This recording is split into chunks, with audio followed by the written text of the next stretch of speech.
साथियों, पिछले वर्ष जब देश ने कोरोना के कुछ ही मरीज सामने आए थे, उसी समय भारत में कोरोना वायरस के खिलाफ प्रभावी वैक्सीन के लिए काम शुरू कर दिया था।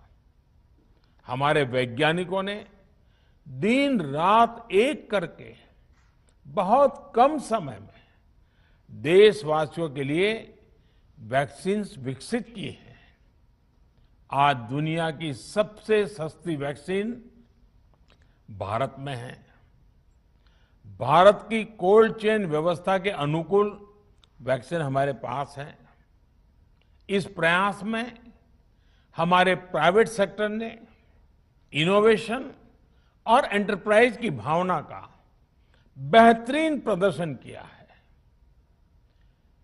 वैक्सीन्स की अप्रूवल्स और रेगुलेटरी प्रोसेसेस को फास्ट ट्रैक पर रखने के साथ ही सभी साइंटिफिक और रेगुलेटरी मदद को बढ़ाया गया है।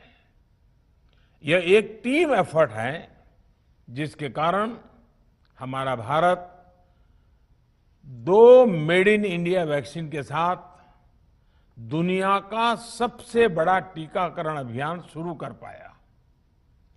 टीकाकरण के पहले चरण से ही गति के साथ ही इस बात पर जोर दिया गया कि ज्यादा से ज्यादा क्षेत्रों तक, जरूरतमंद लोगों तक वैक्सीन पहुंचे।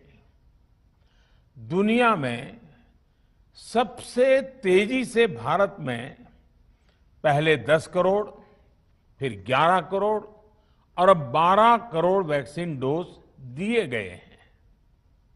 आज कोरोना से इस लड़ाई में हमें हौसला मिलता है कि हमारे health care workers, frontline corona warriors और सीनियर सिटीजन्स के एक बड़े हिस्से को वैक्सीन का लाभ मिल चुका है। साथियों, कल ही वैक्सीन को लेकर हुए एक और अहम फैसला भी हमने किया है। 1 मई के बाद से 18 वर्ष के ऊपर के किसी भी व्यक्ति को वैक्सीनेट किया जा सकेगा। अब भारत में जो वैक्सीन बनेगी, उसका आधा हिस्सा सीधे राज्यों और अस्पतालों को भी मिलेगा। इस बीच गरीबों, बुजुर्गों, निम्न मध्यम वर्ग के लोग, 45 वर्ष की आयु के ऊपर के व्यक्तियों के लिए केंद्र सरकार का जो वैक्सीन कार्यक्रम चल रहा है, वो भी उतनी ही तेजी से जारी रहेगा।